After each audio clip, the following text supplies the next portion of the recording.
Hi, I'm Venora, and my own mother tricked me, said I was just signing funeral papers, but instead she stole everything, our $87 million mansion, my father's Rolls Royce, and handed it all to her new husband. She laughed, said I was always the useless dreamer. And the worst part? I believed her, until the day my dead father spoke again, through a sealed letter. Now she's broke, abandoned, and came knocking on my door. Would you forgive a mother who sold your life behind your back? It was supposed to be a day of grief. The Pacific breeze was colder than usual that morning, slicing through my black dress as I stood by the grave. Waves crashed against the shore below the cliffside cemetery, as if nature itself was mourning him too. My father, a man who'd worked for everything he had, who believed in fairness even when the world didn't. I barely heard the priest's words. I was focused on the sea, he loved the ocean, and on the necklace I wore, a small white seashell on a fraying leather cord. He'd given it to me when I was 12, told me it reminded him of the way I listened more than I spoke. The ceremony was quiet, controlled, just like my mother wanted. When the last handful of soil fell, we made our way back up to the mansion, or rather, their mansion now, I suppose.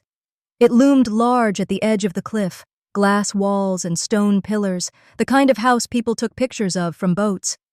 Inside, everything smelled too clean. The scent of expensive wood polish and citrus diffusers. Nothing of him remained. No trace of his cologne, no hum of his old jazz records, not even the ugly painting he used to love. She'd scrubbed him out fast. After a few awkward greetings with out-of-town cousins I hadn't seen in years, I slipped into the study, hoping for 5 minutes of quiet. That's when she came in. My mother, Darlith.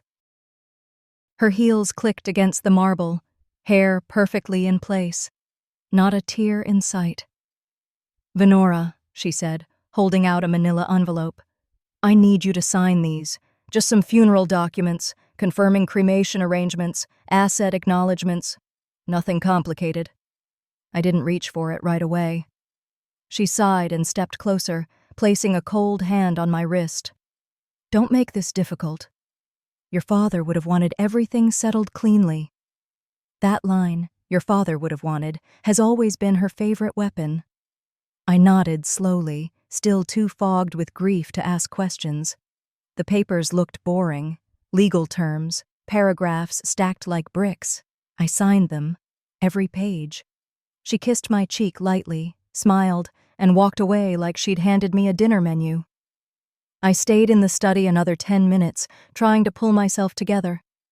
But something in her smile stuck with me. It wasn't soft, it was victorious. By the time I returned to the living room, the energy had shifted. Wine glasses clinked, laughter bounced off the chandelier. Grief had left the building. I stood near the hallway arch, watching them. My siblings, my aunts, family friends, all gathered like it was a cocktail party. And then I heard it. "She actually signed it," my mother said, her voice low but smug, unaware I was within earshot. "Didn't even read it. That's how useless she's always been." A cousin laughed. "Figures. She's never contributed a damn thing." I didn't move, not because I didn't want to, but because humiliation has a way of paralyzing you. They didn't know I was listening. Or maybe they did. Maybe that was the point.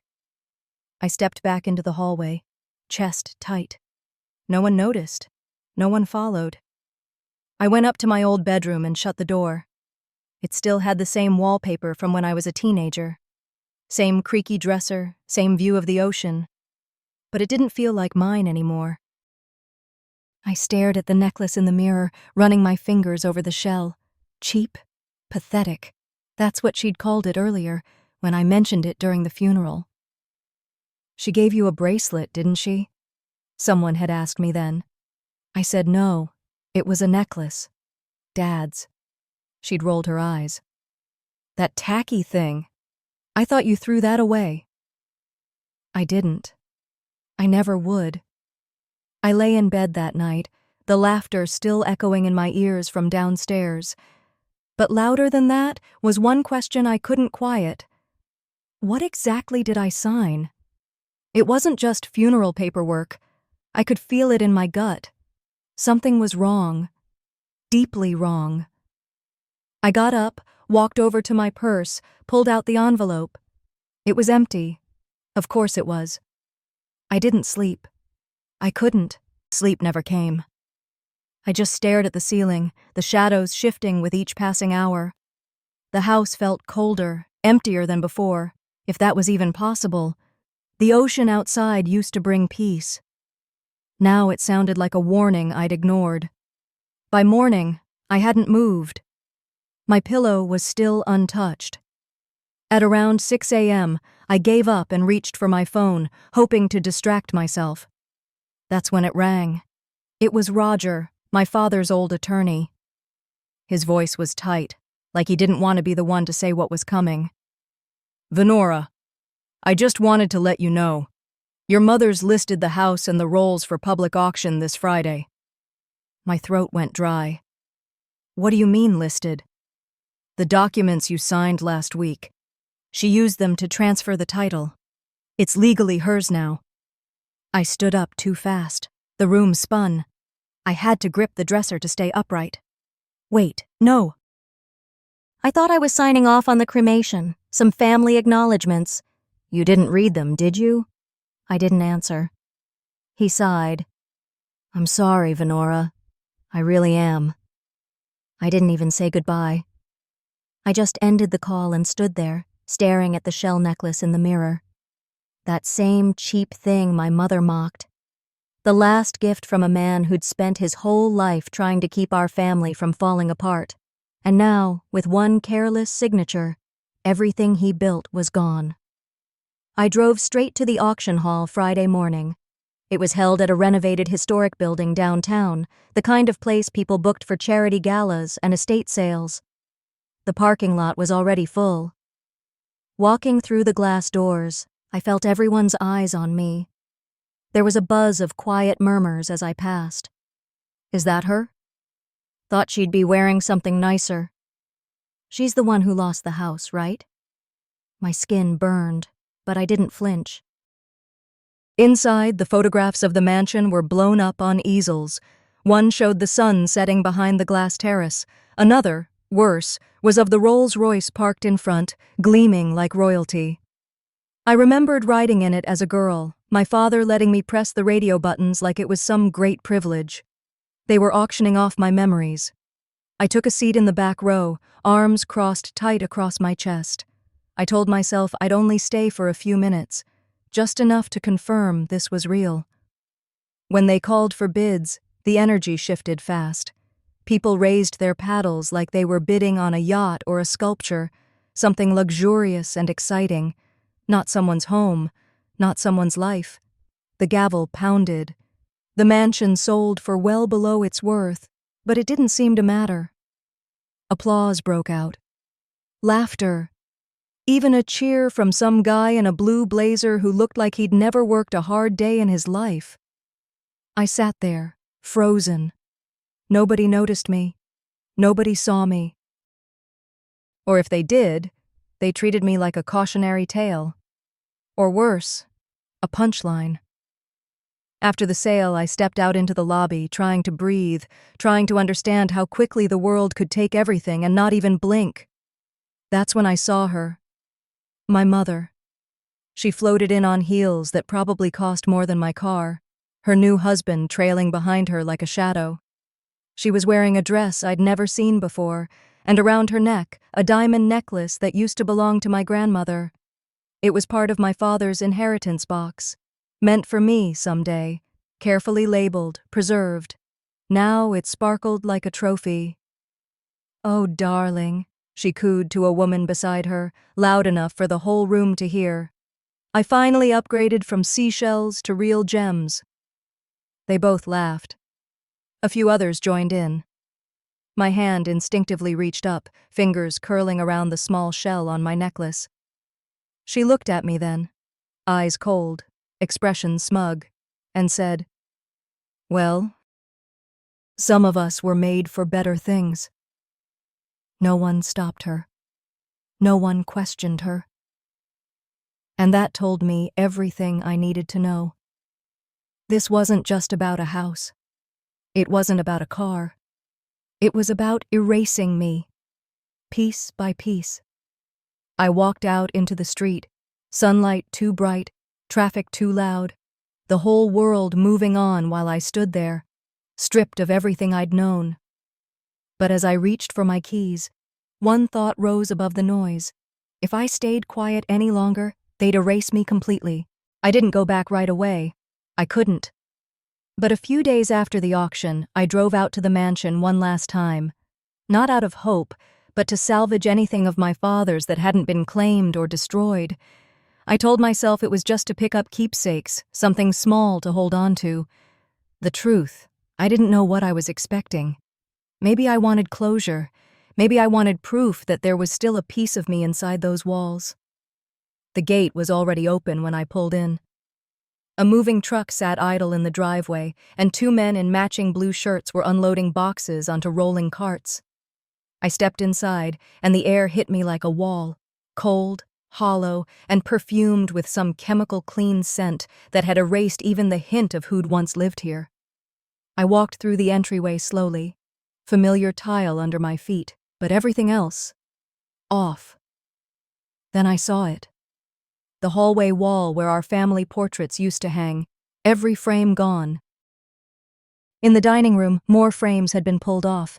One sat on a side table nearby, the glass still intact. I picked it up. It was a group photo from a Christmas years ago. My father, my siblings, my mother. But me, I wasn't in it. I knew for a fact I'd been in that photo. Then another.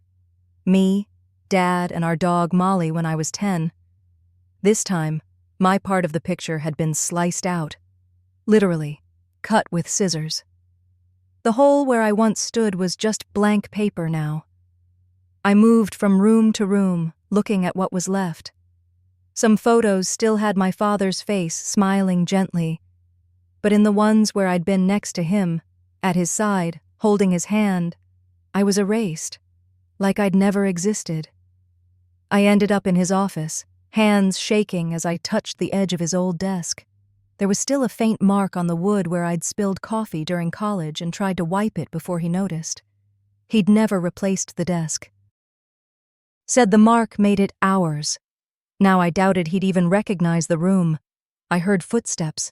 A man's voice shouted orders, then laughter. I followed the sound to the living room, where movers were hauling out the last of the leather couches. My mother stood in the center, clipboard in hand, talking to a woman in a slim navy dress, probably a party planner. She didn't acknowledge me, just kept talking. And the banner should say, Legacy Celebration. Nothing about loss. We're focusing on the future. I stepped closer and caught a glimpse of the guest list on the table beside her. My name wasn't on it. I scanned down the paper. Distant cousins I hadn't seen since childhood were listed. Some weren't even blood relatives. But me, the daughter who grew up in this house? Nothing. A housekeeper walked by carrying a tray of wine glasses. I stopped her. Was my name ever on that list? She hesitated, eyes flicking to my mother. I don't know, ma'am. But the way she said it told me everything. It was intentional, not a mistake, not a clerical error. Erasure by design. I left before they could see me cry. Back at my car, I sat in the driver's seat, watching the front door like it was some fortress I'd never belonged to. I didn't start the engine, just sat there, fingers curled tight around the seashell necklace at my throat. That shell used to feel like comfort. Now it felt like defiance. I thought about every holiday, every dinner, every family event where I'd been placed at the far end of the table, where someone would joke that I was just the quiet one. I used to believe it wasn't meant to hurt, that it was just habit. But today, watching my face literally removed from photographs, watching my name scratched off guest lists like I was some stain on their legacy, I understood. This wasn't carelessness. It was a message. You don't matter. You never did. I whispered, barely loud enough to hear myself. I don't exist to them anymore. But saying it out loud didn't make it true. Not yet. That night, back in my apartment, I lay on the couch, the necklace resting on my collarbone like an anchor. The walls of this place were bare, the furniture second-hand, but at least it was mine. I stared at the ceiling, thinking of the blank spots on the mansion walls where my childhood used to hang. And in that silence, one truth cut through the fog. If I didn't fight back, I would disappear for good. I stared at the ceiling long after midnight, my fingers tracing the curve of the seashell necklace. The silence in my apartment felt too loud, too still, like it was holding its breath along with me. I didn't know what the next move was, only that I had to make one. The call came the next morning. My phone buzzed just after 7. I almost didn't answer. Unknown number, but something in my gut urged me to pick it up. "Venora," the voice on the other end said, low and deliberate. "It's Ezreal Kane, your father's attorney." I sat up straight. My throat tightened. "Yes?" "I'd like to meet with you privately. There's something I think you should see." He gave me the address to his office, and I was already putting on jeans and a sweater before we hung up. The drive was quiet, just the hum of the road and my heartbeat ticking in my ears. The moment I parked, I felt it, the smallest flutter of something I hadn't felt in weeks. Hope, fragile, but alive. Ezreal greeted me in the lobby with a tired smile. He looked older than I remembered, grayer, slower, but his eyes were sharp. We sat in his corner office, books stacked along the walls, light streaming in through wide windows that overlooked the bluff. "I've been going through some of your father's private files," he said, folding his hands.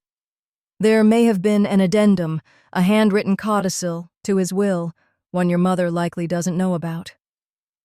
My breath caught. "What kind of addendum?" He hesitated. "It wasn't formalized. It may have been something he planned to file officially, but time ran out. Still, if we can locate it, it could give you legal ground. Possibly restore what was taken." I leaned forward, barely breathing. "Do you know where it is?" "We have an idea. He mentioned in a letter to me a safe place, closer to his memory than the law. It's vague, but it might mean something to you." I sat there, stunned. After everything, being erased, mocked, sold out by my own mother, this might be a crack in the wall, a way through, but just as quickly, fear crept in. What if it's gone? Or if she already destroyed it? Ezreal looked at me for a long moment. "Then at least you'll know you tried. Your father would have wanted that." That line settled in my chest and stayed with me as I left his office. The sun was high now, the breeze off the ocean brisk as I stepped outside. For the first time in days, my spine straightened just a bit. Later that afternoon, I showed up at a smaller family gathering. Nothing big, just relatives and a few old friends, all gathered in the backyard of my cousin's place in Santa Barbara. I came because I had to, because hiding would only let them write me out completely. Conversations hushed as I walked in. No one rushed to greet me. No arms opened, just polite nods and awkward glances. I found a quiet spot near the garden, sipping from a plastic cup of punch, pretending not to hear my name whispered in half-familiar voices. Then came my mother's voice, cutting through the air like a knife. "Oh, she's here." Well, at least someone's brave enough to show up in discount shoes. A few chuckles followed, low and restrained. No one corrected her. No one stood up. Not even Aunt Lila, who used to tuck me in during summers. Not even Theo, who once promised he'd always have my back. I scanned their faces. They all looked away. Silence. That silence weighed more than any insult. It was permission. It was agreement. And it broke something open inside me. I stayed through the evening, barely speaking. I watched the way they avoided my eyes, how quickly they changed the subject whenever I stepped closer. That night, sitting in my car just outside the house, I whispered to myself, maybe silence isn't just cruelty, it's complicity. I thought back to being a kid again. Always the quiet one. The one who didn't cause trouble. The one they could push to the side without pushback. But I wasn't that girl anymore. My hand moved to the necklace again, its edges smooth from years of touch.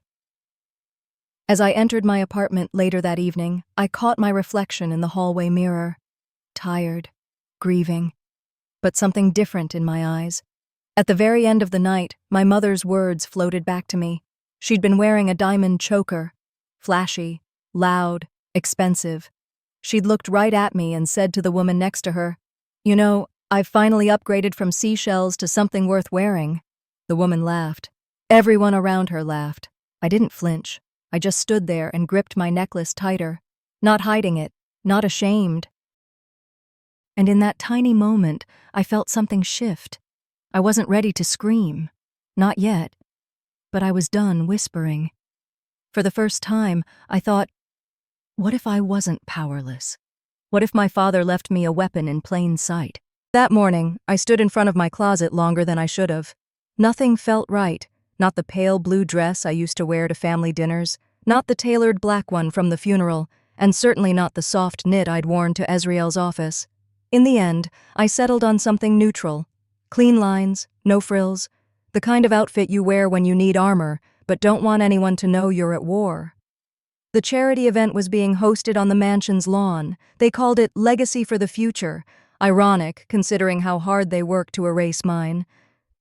There were white tents stretched over manicured grass, servers weaving through the crowd with trays of sparkling cider, and a string quartet playing something elegant and forgettable. I wasn't sure why I came. Ezriel had urged me to go.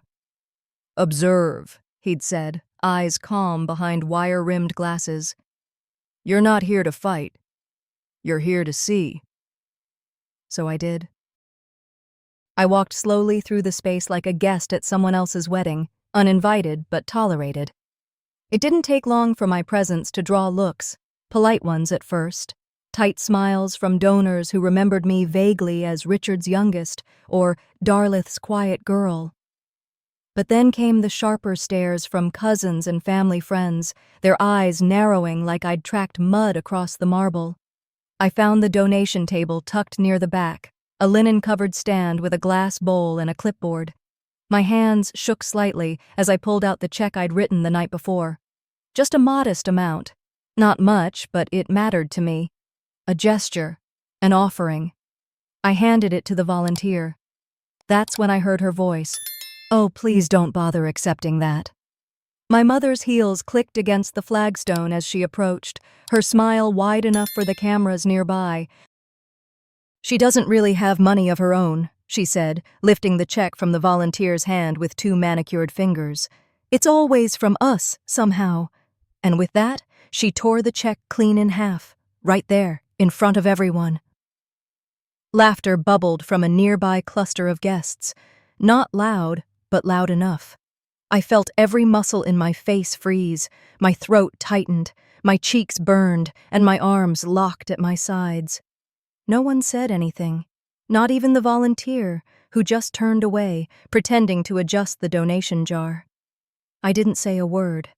I simply walked away, deeper into the garden, past the trimmed hedges and curated flower beds that used to feel like part of home. The speeches started just as the sun began to dip. A temporary stage had been set under the biggest tent. My mother stood beneath the lights, holding the mic like she was born for it. She smiled her way through acknowledgments, thanked old donors, praised the new ones.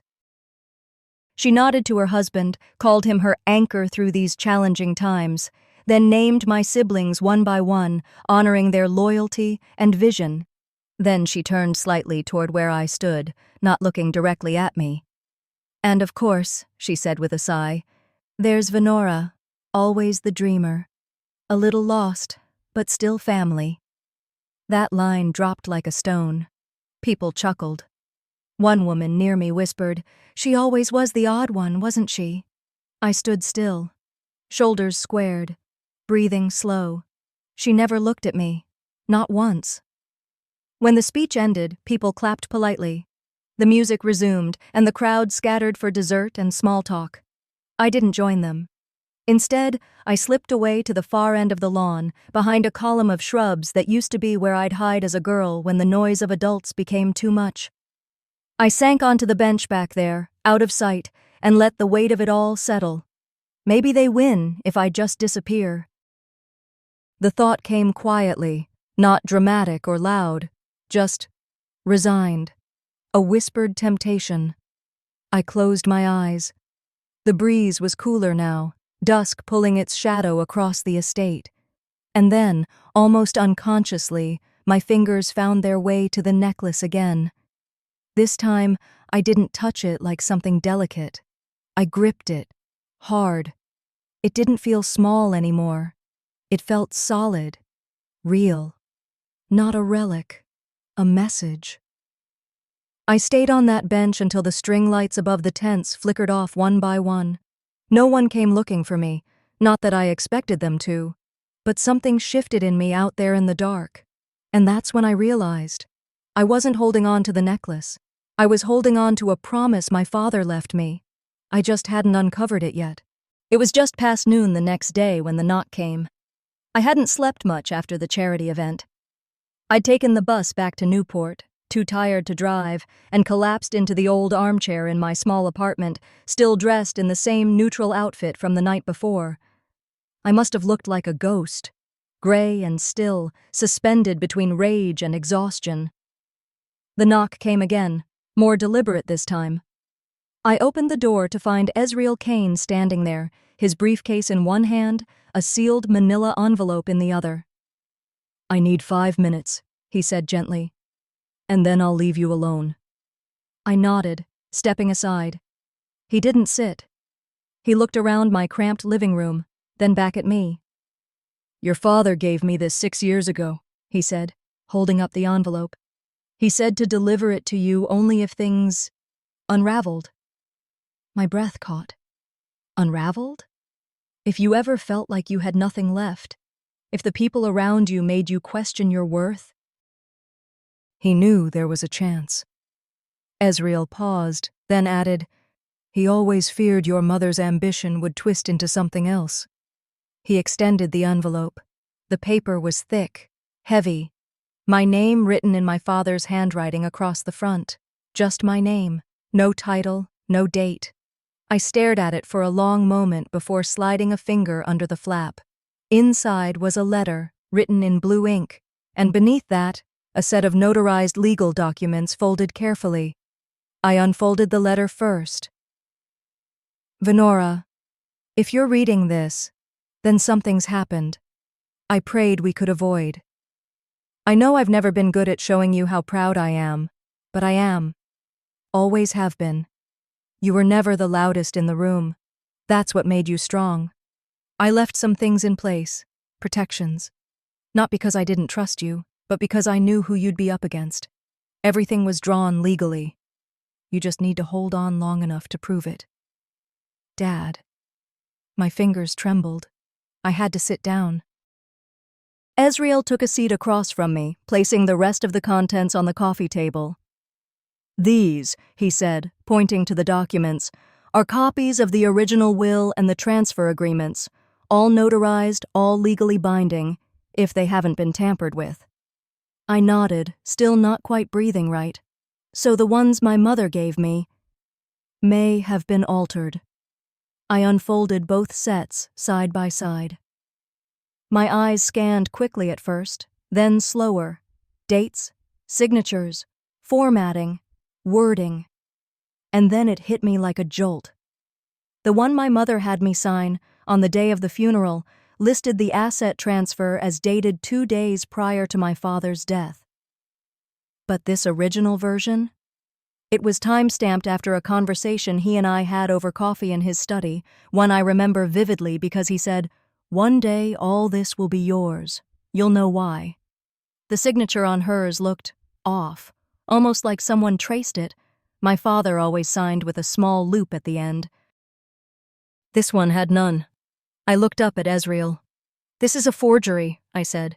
She had me sign a forged document. She stripped everything from me using lies. He didn't speak. He didn't have to. The silence between us was a confirmation. I leaned back, staring at the ceiling. The room suddenly felt too small. Why didn't you tell me sooner? I asked. Because I didn't have the legal trigger. Until she made that move at the auction, everything was just suspicion. But now, he gestured to the documents again. Now, it's provable. I swallowed hard. I want to go to her. Confront her. Ezriel shook his head. No. If you show your cards too soon, she'll have time to erase everything. Records, witnesses, even bank trails. So what do I do? You play along. Stay silent. Let her believe she's won. That suggestion burned. My instinct screamed to act, to throw the papers in her face, to demand everything back. But instead I looked down at the letter again. You just need to hold on long enough to prove it. I folded the documents back carefully, tucking them inside the envelope. I ran my thumb along the edge of the paper, calming my breath. For the first time, I said quietly, my silence isn't weakness. Ezriel smiled, just a little. It's strategy. He stood, ready to leave. You'll need to be patient, Venora. This is going to take planning. But now you've got something solid. As he reached the door, I added, what I'm holding isn't just paper. I held the envelope close to my chest. It's a weapon.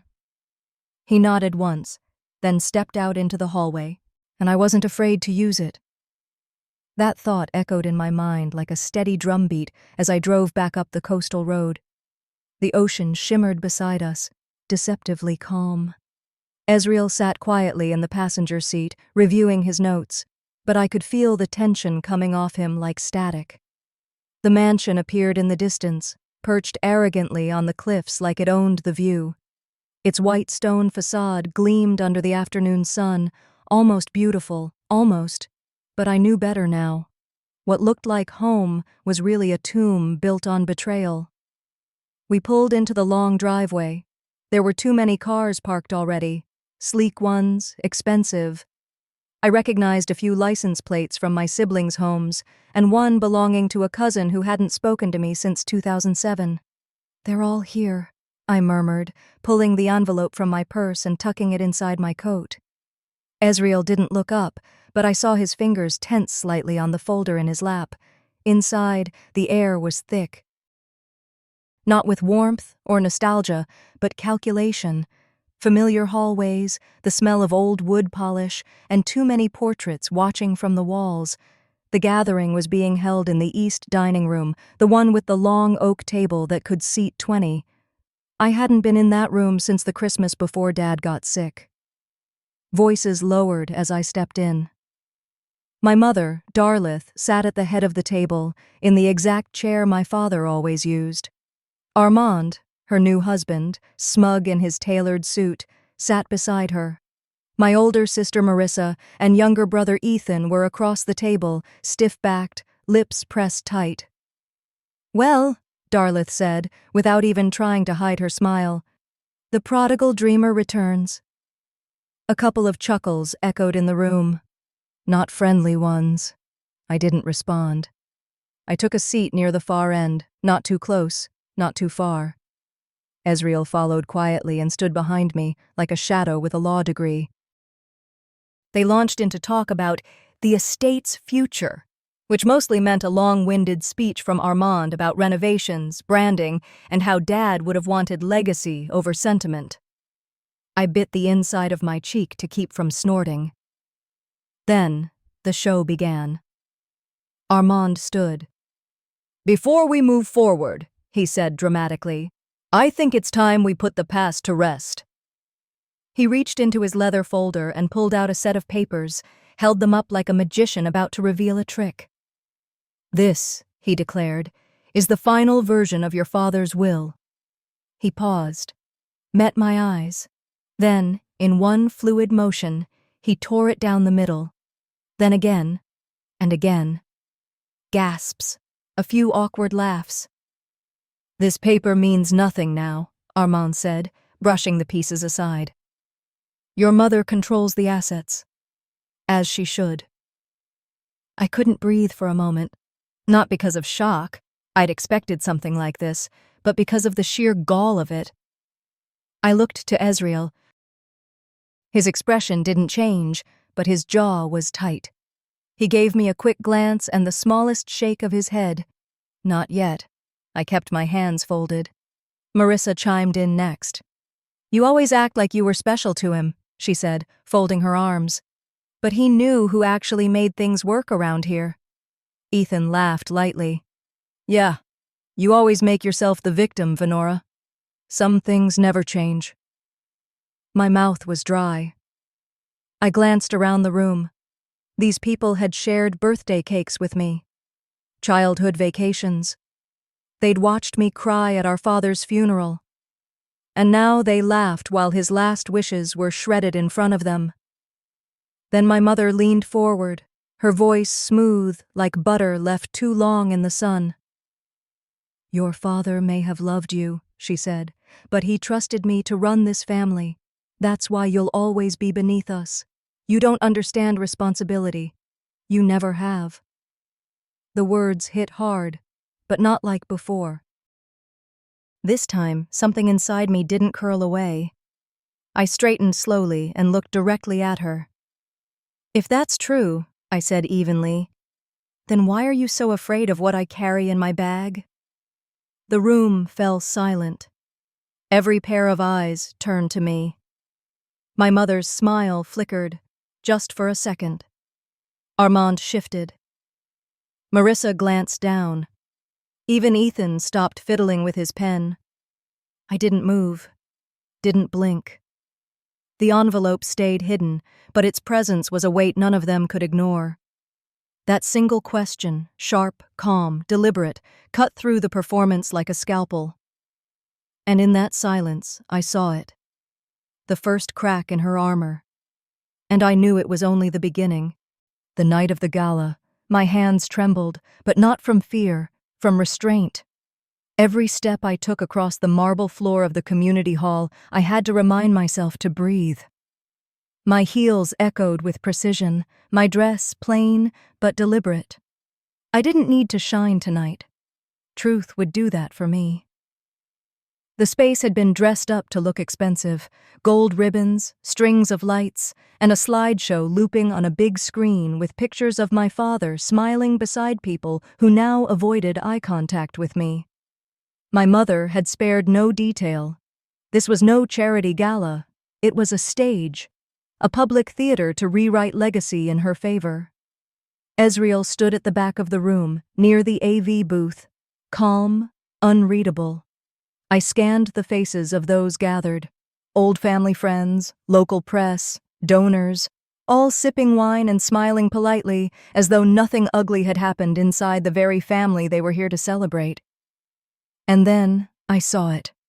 My chair. Way at the far end of the banquet table. A token seat. The message was loud and clear. Stay quiet, stay invisible. I sat without a word. They began with speeches. Armand opened the event, standing beneath a banner that read, "Preserving Legacy, Honoring Family." My stomach turned. He cleared his throat and flashed the crowd a rehearsed grin. "We're here tonight not just to celebrate our past, but to look forward. To unify under the values my dear wife and I have worked so hard to protect." Ezreal met my eyes across the room. He gave me a subtle nod. Then it began. Armand reached into a leather folder and pulled out a thick document. "As a gesture of transparency," he announced, "we'd like to share confirmation that all property, including the estate, has been legally consolidated, per my late father-in-law's wishes." He held it up for all to see. A binding transfer contract. Executed. Final. Undisputed. He smiled directly at me. Too long. Too smug. I stood. Murmurs spread through the room as I made my way to the center. My voice was even. "That's interesting," I said, loud enough to hush the crowd. "Because the version I have, the one filed by my father with his attorney, doesn't look like that." I pulled the original envelope from my purse and laid the notarized copy on the podium beside Armand's display. Gasps. Chairs creaked. People leaned in. I opened the letter, hands steady now, and began to read aloud. "To my daughter Venora, you may never know the depth of the storms I shielded you from, but I see your strength. I leave this home in your hands, not because it's your burden, but because I trust you to protect what truly matters. May you never let them silence you." The room fell quiet. Not in dismissal, but in recognition. I felt it. My mother shot up from her chair, her voice sharp. "That's a lie. Fabricated. She's manipulating you. She always has," someone in the crowd whispered. "But that's his handwriting." Another added, "and notarized." The tide shifted. Then came the desperation. Darlith yanked a crumpled letter from her clutch. "We have this. An official correction, written days later. He changed his mind. He realized she wasn't stable." She waved it like it meant something, but Ezreal was already moving. He stepped forward with a small flash drive and handed it to the tech in the AV booth. The screen behind them flickered to life. Armand's voice echoed through the speakers. "We fixed the damn paperwork. No one'll check. Venora doesn't even read legalese. It's done. Darlith owns it all now." Silence. Then whispers, some horrified, some indignant. I looked at my mother. For the first time, her face held no smugness, only disbelief. "You tricked me into silence once," I said softly, but the microphone carried it everywhere. "Never again." I didn't raise my voice. I didn't need to. The damage was done. People began shifting away from her, physically leaning toward me. A couple left the room entirely. Her web had unraveled in the most public way imaginable, and in the center of it all she looked small, fragile even. But I knew her fight wasn't over, and neither was mine. When the mansion's locks were changed, I didn't feel joy. I felt free. The court's ruling had come down just a week earlier, but it still didn't seem real. The forged contracts were annulled, the assets restored to the trust my father had created, and my name, once erased, was now in black ink where it always belonged. The local papers ran a few polite stories about legal irregularities and a contested inheritance resolved. But no one mentioned the months of humiliation. They never do. I signed the final paperwork in a quiet courthouse in the seaside town where I'd once walked the boardwalk as a child. Ezreal sat across from me, his glasses low on his nose, calm as always. When the clerk stamped the documents, the sound echoed in the room like a door closing, not just on the case, but on everything I'd been through. Outside, the air smelled of salt and kelp. Tourists snapped photos of the pier, oblivious. I walked to my car and sat there for a long time, watching the waves break against the pilings. In my lap, my father's necklace rested like an anchor. For the first time, it didn't feel heavy. Weeks passed. The estate workers filed out for the last time, and the house stood empty, its windows reflecting nothing but the gray sky. My siblings scattered, pretending none of it had happened. And my mother, she fell fastest. Her world unraveled piece by piece. Armand vanished, taking whatever remained of their offshore money. Lawsuits from creditors piled up. She went from commanding servants to haggling over rent for a one-bedroom near the freeway. It wasn't the mansion she lost. It was the mask she wore all her life.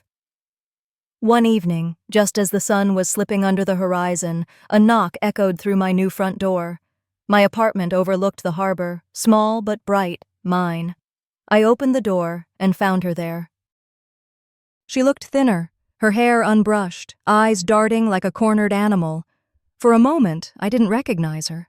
This wasn't the woman who had smirked as she tore up my check, who had sneered at my necklace. This was someone stripped bare. "You're still my daughter," she said, voice breaking. "Please, Don't let me drown." Her words landed between us like stones in water. The old reflex, to comfort, to rescue, rose up inside me, but something stronger stood behind it now. I saw the years of manipulation, the whispered insults at the funeral, the forged documents. I saw the child I'd been, standing small at the edge of the family table. "I may be your daughter," I said quietly, "but you made me a stranger. Strangers don't owe each other salvation." She stared at me, waiting for me to crack. I didn't. Eventually, she turned and walked down the hall, her shoulders hunched, leaving a faint scent of her old perfume behind. I shut the door softly. Later that week, I drove out to the ocean alone. The sky was a muted gold, the tide low. I sat on a weathered bench and held the necklace between my fingers. I remembered how in the first days after the funeral it had felt like a chain around my neck, cheap, fragile. In the months after the auction, it had felt like a lifeline, the only proof I belonged to something. Now it felt different. Not weakness, not survival. Inheritance, not of money, but of courage. "You were right, Dad," I whispered into the wind. "I found my voice." The gulls called overhead. The waves rolled in and out. For the first time, my breath matched their rhythm. I began to plan quietly, not for revenge, but for repair. I set aside funds from the estate, not for luxury cars or showy donations, but for scholarships. Children who were overlooked, dismissed, or humiliated the way I had been would now have a door open. I called it the Seashell Fund. The name made Ezreal smile when I told him. Sometimes the only way to heal from betrayal is to become the person you needed when you were broken. A month later, I received a letter from one of the first scholarship recipients. She wrote, "You don't know me, but someone believed in me. Thank you." I sat at my kitchen table reading it, tears slipping down my cheeks. Not from pain this time, but from something softer. My mother's knock still echoes in my memory, but so does my father's voice. Between the two, I chose my own.